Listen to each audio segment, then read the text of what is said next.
একঘেয়েমি ব্রেকফাস্ট না করে একটু ভিন্নতা ব্রেকফাস্টটা কিন্তু তৈরি করা যায়। শুধুমাত্র আলু আর আটা দিয়ে কিন্তু আমি এই ব্রেকফাস্টটা তৈরি করে দেখাবো একদমই সহজভাবে। এটা কিন্তু টিফিনেও, বাচ্চাদের টিফিনেও কিন্তু দেওয়া যাবে, বড়দের টিফিনেও কিন্তু দেওয়া যাবে। একটা খেলে কিন্তু পেট অনেকক্ষণ ভরে থাকবে আর এতটাই মজা হয়।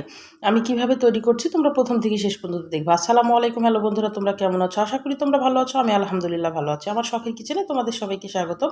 প্রতিদিনের মতো আবার একটি রেসিপি নিয়ে এসেছি, ব্রেকফাস্ট রেসিপি বা নাস্তা রেসিপি। আমি কিভাবে করছি তোমরা প্রথম থেকে শেষ পর্যন্ত দেখো। আমি এখানে আটা নিয়েছি 1 বাটি। এটা ময়দা দিয়েও তৈরি করা যাবে, আমি আটা দিয়ে তোমাদের আজ তৈরি করে দেখাচ্ছি। একটু লবণ দিয়ে দিলাম। খুবই ঝামেলাবিহীন কিন্তু আমি এই জিনিসটা তোমাদের তৈরি করে দেখাবো। আর একদম নর্মালি ঠান্ডা যে পানি আমরা খাই সেই পানিটা দিয়ে এখন ডোটাকে মেখে নিতে হবে। আর আমার গলার অবস্থা দেখে বুঝতে পারছো আমি কিন্তু অনেক অসুস্থ। একটু মানিয়ে দেখে নিও, আমার কণ্ঠটা কিন্তু খুব একটা ভালো আসছে না, ঠান্ডার জ্বর লেগেছে। জানি না কবে গলাটা ঠিক হবে, তবুও তোমাদের মাঝে ভিডিও আপলোড করার জন্যে কিন্তু আমি বসেছি, যে তবুও দিই। আর অবশ্যই আমার জন্য দোয়া করবা, আমি যেন তাড়াতাড়ি সুস্থ হয়ে যাই। এবার আটাটাকে ভালোভাবে মেখে নিতে হবে, রুটির ডোয়ের মতো করে মেখে নিতে হবে। খুব নরমও না, আবার খুব শক্তও না। যেভাবে আমরা রুটি তৈরি করি সেভাবেই কিন্তু এটা মেখে নিতে হবে, কারণ এখানে আমি কোনো তেল ইউজ করি নাই। দিয়ে এখানে একটা ব্যাটার তৈরি করে নিতে হবে। আমি ব্যাটারটা ময়দার তৈরি করছি, এখানে আটা না। আমি 2 চামচ মতো ময়দা দিয়েছি, বড় চামচের। আর একটু স্লিপফ্লেক্স দিয়ে দিলাম একটু, আর ঝালের জন্যে। আর নর্মাল পানি দিলাম, আর একটু লবণ দিয়েছি। দিয়ে এবার ভালোভাবে এটাকে মিশিয়ে নিব।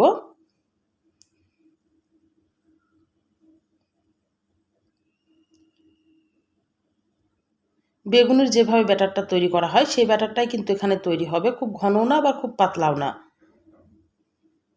আগে ভালোভাবে এখানে মিশিয়ে নিতে হবে, তারপরে কিন্তু আমি এখানে একটু হলুদ গুঁড়া আর ধনিয়ার গুঁড়া 1/2 চামচ করে একটু মিশিয়ে দিলাম, তাহলে কালারটা ভালো আসবে। দিয়ে এবার সাইডে আমি ধুয়ে দিলাম। এখানে আমি 4টা আলু নিয়েছি, আলুটা কিন্তু আমি আগে থেকে সিদ্ধ করে রেখেছি। আলুটাকে এখন ম্যাশ করে নিতে হবে, আলুর একটা পুর তৈরি করে নিব আমি। একঘেয়েমি প্রতিদিন রুটি পরোটা বা আলুর পরোটা না খেয়ে এই নাস্তাটা একবার তৈরি করলে, একটু ভিন্নতা কিন্তু আনলে কিন্তু বাচ্চারাও কিন্তু খুশি হয়, বড়রা খুশি হয়। আমি এখানে কড়াইয়ে চলে গেলাম, আলুটা কিন্তু আমার ম্যাশ করা হয়ে গেছে। আমি এখানে 1 চামচ মতো জিরে ফোড়ন দিয়ে দিলাম। জিরাটা যখন ভালোভাবে ফুটে আসবে তখন এখানে পেঁয়াজ কুচি আর কাঁচামরিচ কুচি দিয়ে দিয়েছি, যে একটু ভেজে নিতে হবে। সামান্য একটু লবণ দিয়ে দিলাম। আর লবণটা কিন্তু অবশ্যই বুঝে দিতে হবে, কারণ লবণ কিন্তু সব জায়গাতেই দিচ্ছি একটু একটু করে। আর এখানে হলুদ গুঁড়া দিলাম আর ধনিয়ার গুঁড়া দিলাম। আর এই ধনিয়ার গুঁড়ার সাথে কিন্তু আমার জিরা টিরা সব অ্যাড করা থাকে, এই কারণে আমি জিরার গুঁড়া আলাদাভাবে অ্যাড করছি না। তোমরা একটু মানে জিরার গুঁড়া দিলে দিতে পারো। এবার আলুটা দিয়ে ভালোভাবে আলুটা ভালোভাবে মেখে নিতে হবে, একটু রান্না করে নিতে হবে, তাহলে মানে আলুর কাঁচা গন্ধটা চলে যাওয়া পর্যন্ত। এভাবে আলুর পুরটা তৈরি করে নিলাম। দিয়ে এবার তুলে নিব, দিয়ে একটু ঠান্ডা করে নিতে হবে। এবার আমি রুটির ডোয়ের কাছে চলে গেলাম। এখানে আমি 4টা রুটি তৈরি করব। আমি যে পরিমাণে মানে আটাটা নিয়েছি আমার 4টা রুটিই হবে।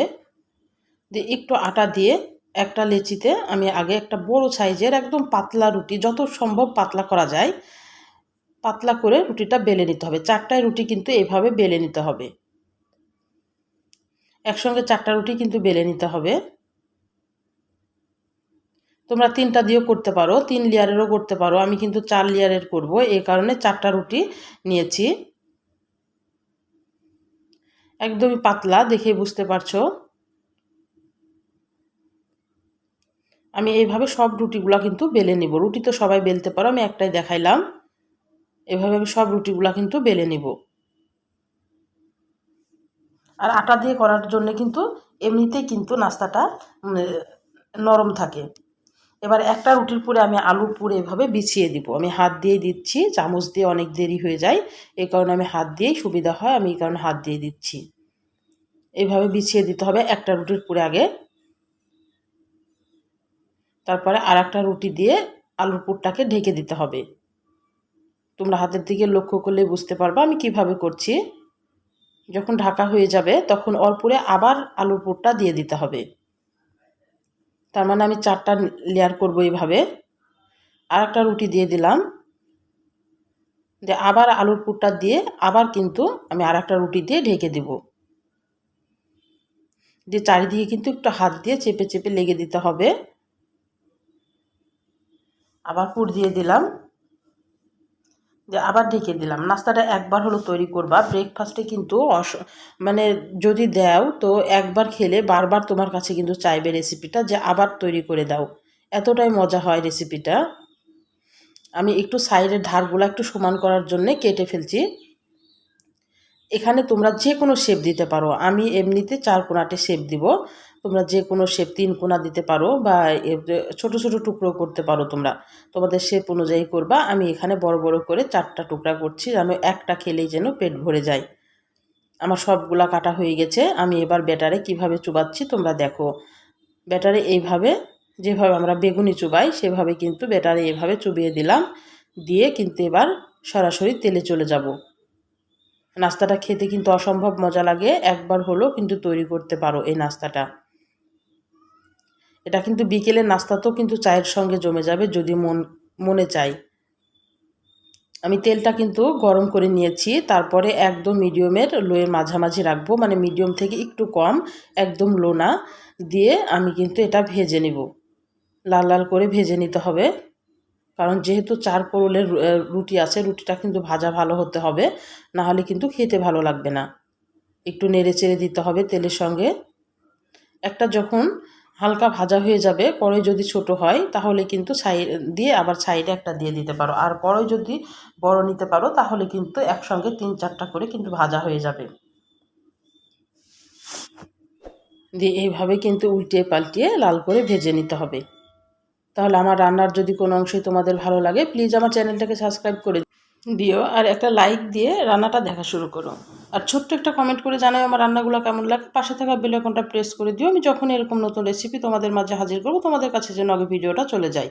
তোমাদের একটা লাইক, একটা কমেন্ট কিন্তু আমাকে অনেক উৎসাহ করে। দেখে বুঝতে পারছো কত সুন্দর হয়েছে নাস্তাগুলা। আমি তোমাদের আর একটা কিন্তু ভেজে দেখাচ্ছি তোমাদের সুবিধার জন্যে। এভাবে কিন্তু একে একে সবগুলা কিন্তু ভেজে নিতে হবে।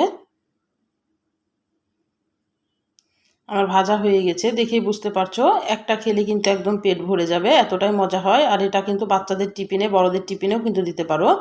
আর খুবই মজার একটা নাস্তা, আর নরম তুলতুলে। আর তোমরা কিন্তু সবাই সুস্থ থাকবা। এখন কিন্তু জ্বর আসলে কিন্তু অনেক কষ্ট হচ্ছে, আর আমার জন্য দোয়া করবা আমি যেন তাড়াতাড়ি সুস্থ হয়ে যাই। তাহলে আজকের মতো বিদায় নিচ্ছি। আল্লাহ হাফেজ।